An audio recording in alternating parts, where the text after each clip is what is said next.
Hello, today we are going to deal with the production of yeast and fungal biomass. We are also going to see the mushroom and spirulina cultivation. This module deals with the production process of biomass and of yeast and fungi. It also contains the content for explaining the cultivation procedure for mushroom and spirulina. Through this module, you will be able to understand the production process of biomass and fungi and yeast, and also the cultivation techniques of mushroom and spirulina. Yeast, we all know, it is one of the first microorganisms used by the human. Microbial biomass is a suitable supplemental source obtained from process in which bacteria, yeast and other fungi or algae are cultivated in large quantities. Fungi possess the ability to use more complex growth inputs like starch and cellulose. The nutritional value of mushroom and spirulina are extremely high, and they have been added as an additive in food products to convert them as value added products. On completion of this module, you will be able to understand number 1, the production process of biomass, the importance of nutritional value of mushroom and spirulina, applications of the biomass products in various industries. Now, first we will look at the production of yeast biomass. As we all are aware that yeast biomass is extensively used as human or animal protein supplement in animal feed or in human nutrition. The common strains used as single cell protein source includes Saccharomyces cerevisiae and Candida utilis strains. The typical microbial biomass products include baker's yeast and yeast extracts, where Saccharomyces cerevisiae strains are the host for heterologous protein production. The production process of yeast includes several stages. Now, when we take about the yeast production takes approximately 5 days from the start to finish, and it begins with the energy source for yeast growth. The source which are used for energy source for yeast growth include sugar beet and cane molasses, because the sugars present in molasses are readily fermentable. Yeast production also needs minerals, vitamins, salts for their growth, which are often added to the molasses prior to flash sterilization, which produces the mash that is used to feed the yeast as it grows. Followed by selection of energy source, yeast production starts with a pure culture tube or frozen vial of the appropriate yeast strain. This yeast serves as an inoculum for the pre-pure culture, where seed is grown under sterile condition before being transferred to a large pure culture fermenter. From the pure culture vessel, the grown cells are transferred to a progressively larger seed and semi-seed fermenters.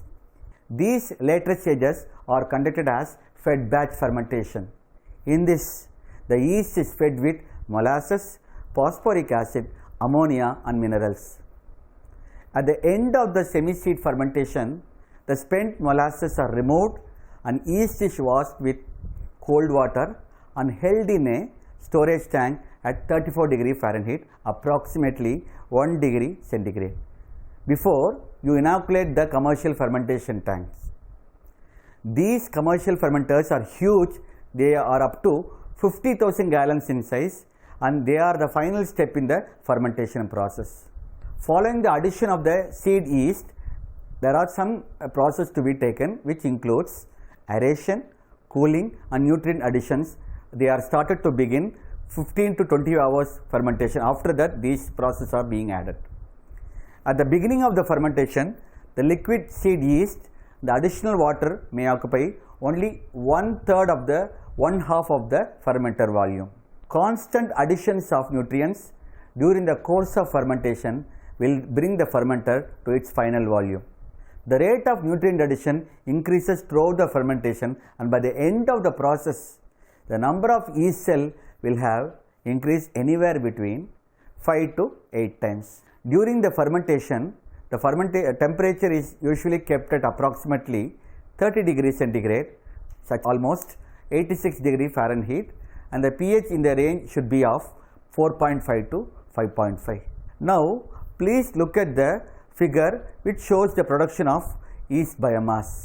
At the end of the fermentation, the resultant broth we are getting is separated, washed with water and re-centrifuged to yield a yeast cream, which is then cooled to about 7 degree, almost approximately 45 degree Fahrenheit.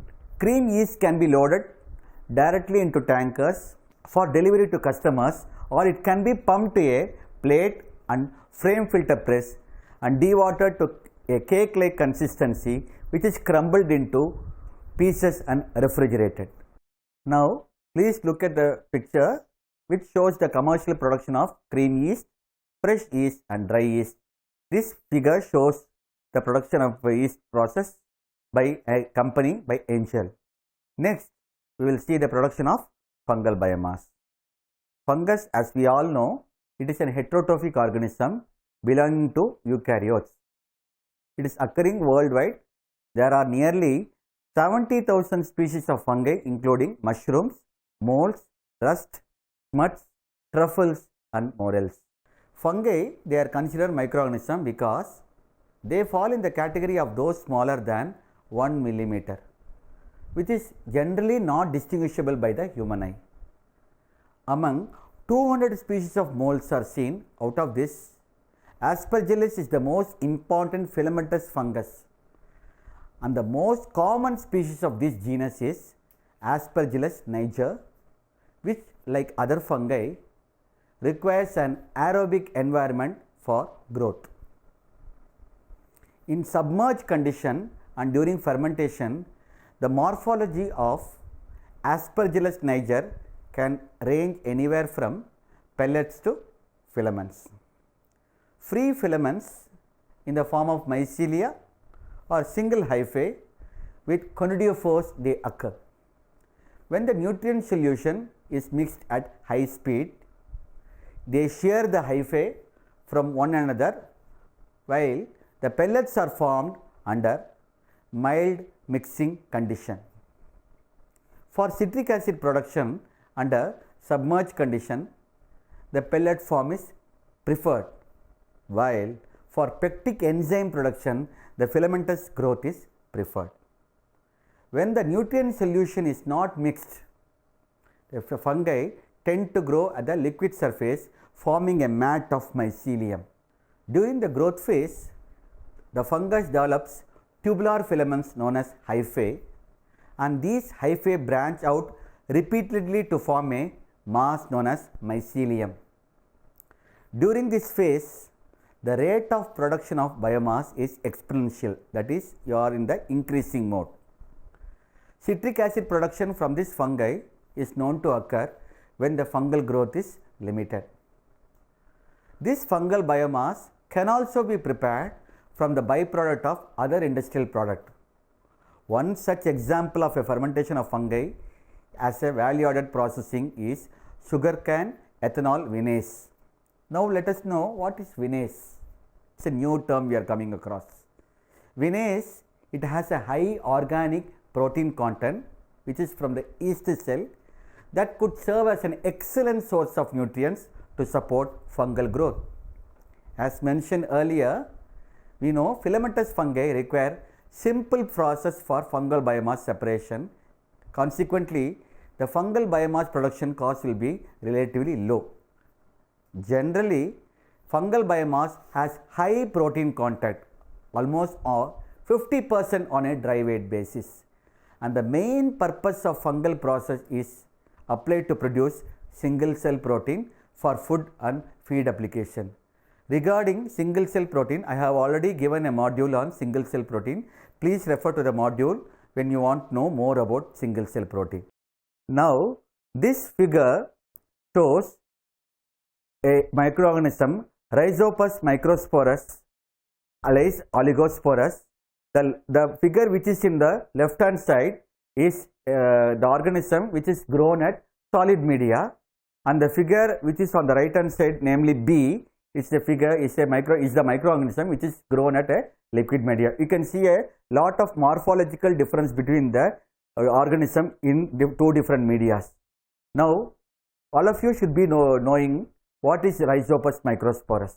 It is a organism belonging to fungal species. It is an edible filamentous fungal species And if you see the most important characteristic of fungi, number one, this Rhizospores microsporus is a food grade filamentous fungi. It is known as a starting culture for making a delicious, which is usually taken in Indonesia, known as temph.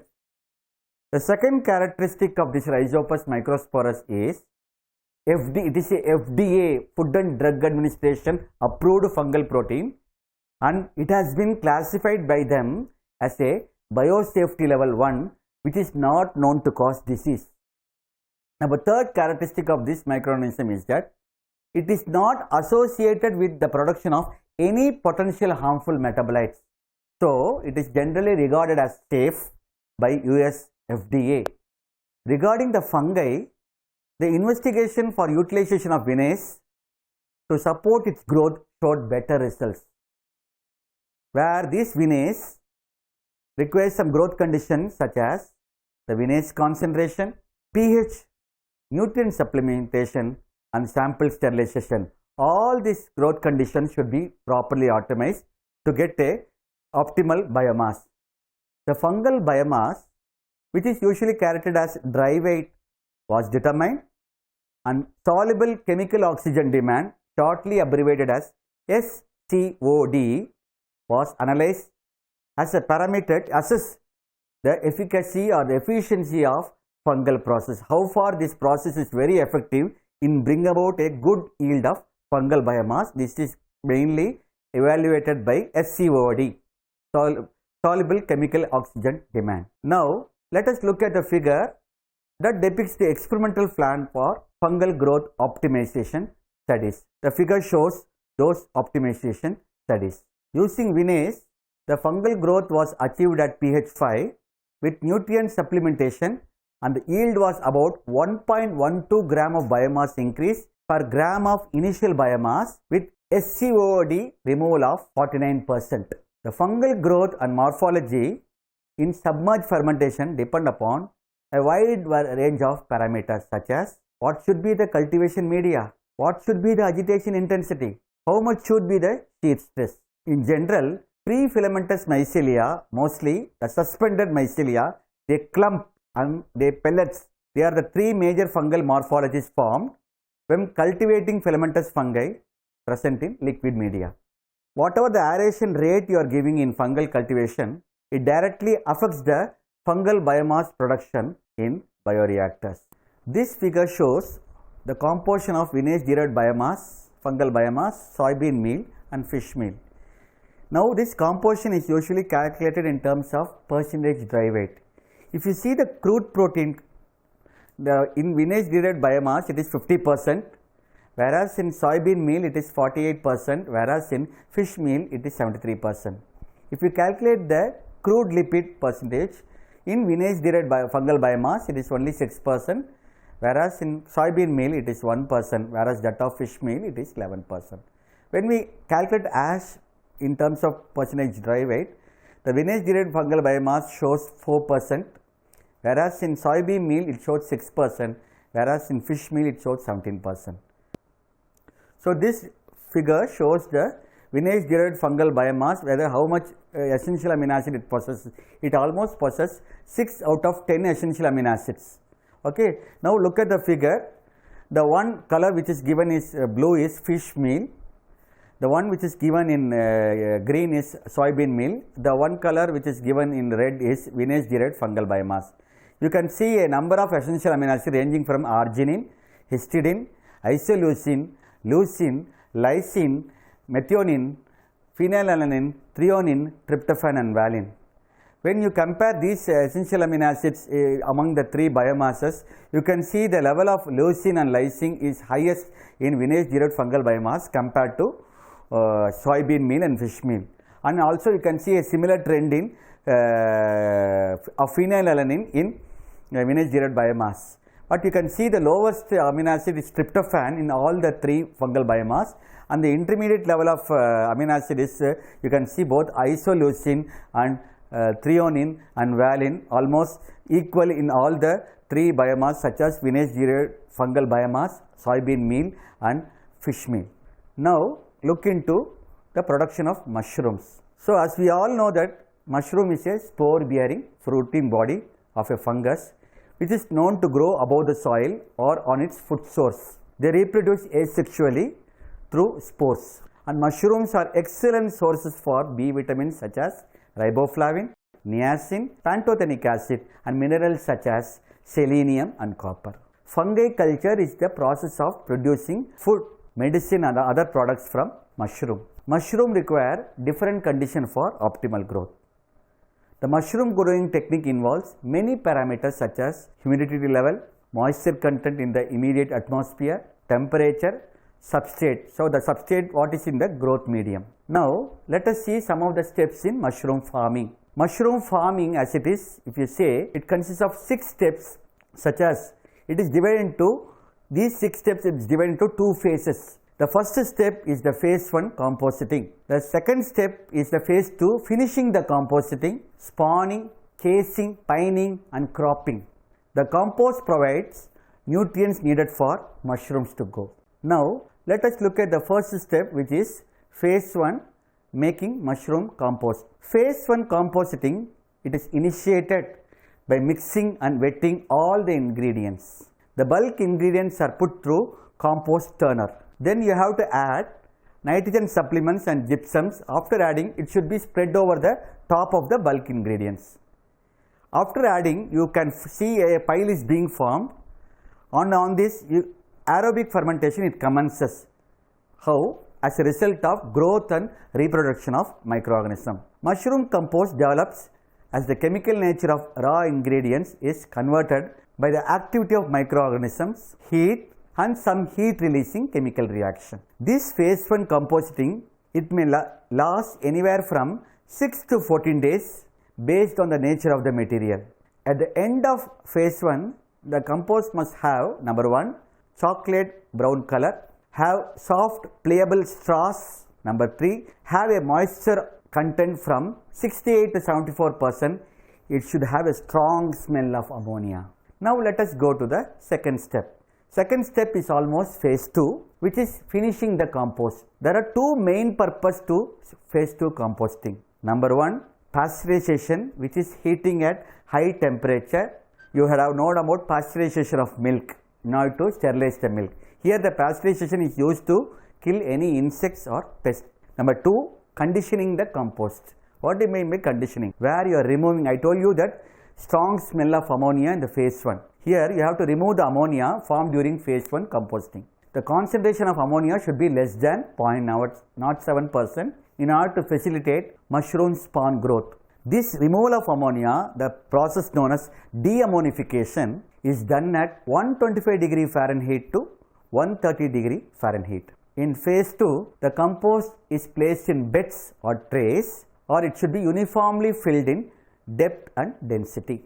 The compost density should also allow for gas exchange because ammonia and carbon dioxide will be replaced by outside air. This ammonia from this composting will be released out, whereas the carbon dioxide will be taken in. So, that is the process which we are going to do in finishing the composting in phase 2. And this phase 2 composting is usually carried out in a controlled temperature, and it is a controlled temperature dependent ecological process which is very suitable for microorganisms to grow and reproduce. Through the phase 2 composting, the temperature always must be lowered to 75 degrees. It was actually 125 degrees to 135 degrees, but it should be lowered to 75 degree Fahrenheit to 80 degree Fahrenheit. And the nitrogen content must be 2 to 2.4%. Since you have removed ammonia, the nitrogen content should be anywhere between these 2 ranges. The moisture content must be between 68 to 70%. Let us go to the third step, which is spawning. During maturation process, mushroom produces millions of microscopic spores lining underside of mushroom cap. This mycelium can be propagated vegetatively from germinated spores, which is used by spawn makers to multiply the culture for spawn production. Spawn making process begins from sterilizing the mixture of millet grain, water and chalk. After sterilization process, a bit of mycelium is added to it. The grain and the mycelium are shaken 3 times at 4 days interval for a period of 14 days. The colonized mycelium on the grain is called as spawn. Next, we go to the next step, which is casing. What is casing? Casing is a top dressing applied to a spawn, which run compost on which mushrooms develop eventually. It does not need nutrients because it mainly acts as a water reservoir to help rhizomorphs formation. Casing must also be able to hold moisture. The main functions of casing process are: number 1, supplying water to mycelium for growth and development; number 2, protecting the compost from drying; number 3, providing support for developing mushrooms; number 4, resisting structural breakdown following repeated watering. The compost temperature must be always kept around 75 degree Fahrenheit for up to 5 days after casing, and the relative humidity must be high. Next, we will see what is pining. Pining is nothing but the rhizomorphs are formed as a result of casing process. We all know that. The initial structure formed is extremely small in size, and when an initial structure quadruples in size, the resulting structure is called as a pine. They still continue to grow and expand from button stage and ultimately form the mushroom. Harvesting mushrooms appear 18 to 21 days after casing with carbon dioxide content less than 0.08% in the air. It is a best practice to ventilate as little as possible until the mycelium has begun to show at the surface of casing, and to stop watering at the time where pines are formed. Pining is a significant step in the production cycle because it influences the potential yield and quality of the crop. The last step in mushroom farming is cropping. What is cropping? The harvest periods are termed as flush, break or bloom, and it is a repeating 3 to 5 day harvest cycle in a rhythmic fashion. Most mushroom farmers harvest for about 35 to 40 days, although some harvest a crop for about 60 days to 150 days. Air temperature during cropping must be held between 57 degree to 62 degree Fahrenheit for good result. Now finally, we will now look into the cultivation of spirulina.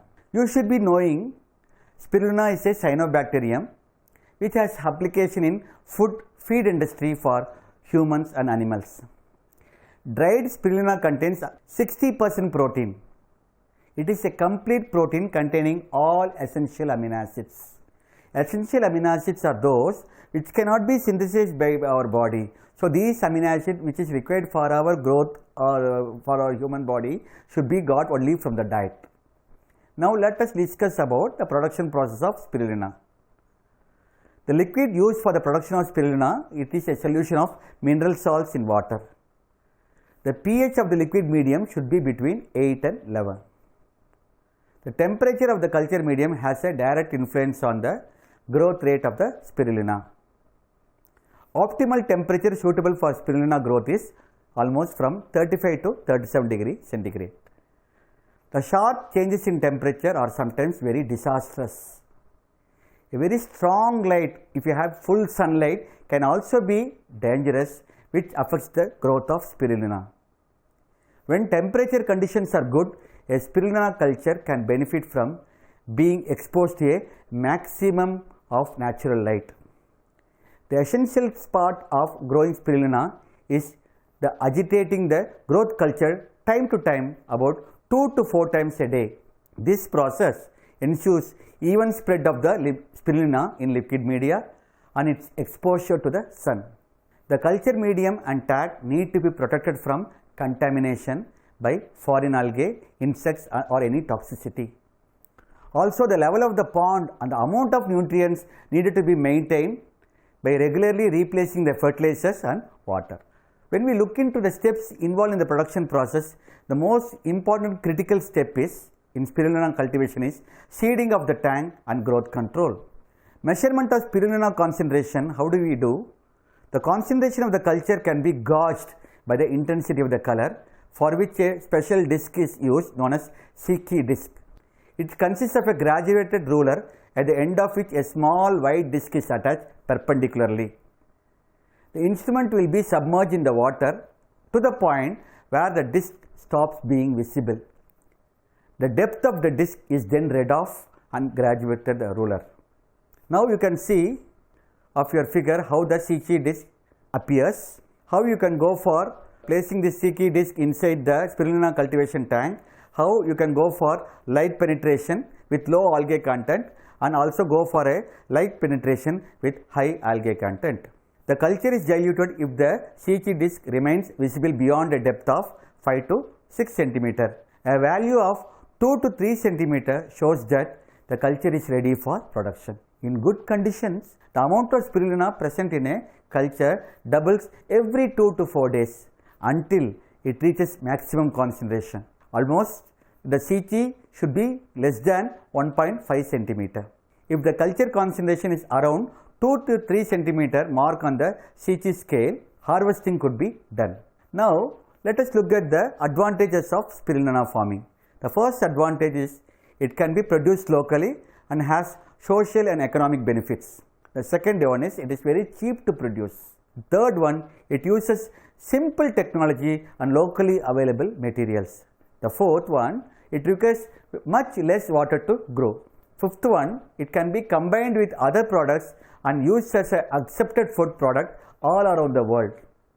The next one advantage is it is very effective, contains almost most essential micronutrients in high concentrations. It is very easy to digest, and the last is very safe.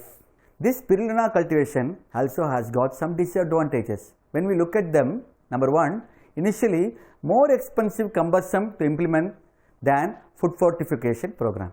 Second, to cover initial investment, subsidies may be required. It does not combat iodine or folic acid deficiency. So today the module we have seen yeast biomass production, fungal biomass production, mushroom production and spirulina cultivation. To conclude this module mainly focuses on the production of yeast and fungal biomass and cultivation of mushroom and spirulina. The application of these products showed the potentiality which is because of high nutrient content in the products. The main use is that all these products acts as an effective nutrient supplement in human food or animal feed.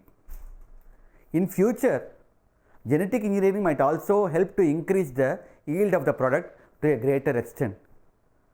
More studies have to be done to increase the production rate of the supplements with low cost so that these supplements are available to the people in cheap rate and also in abundance.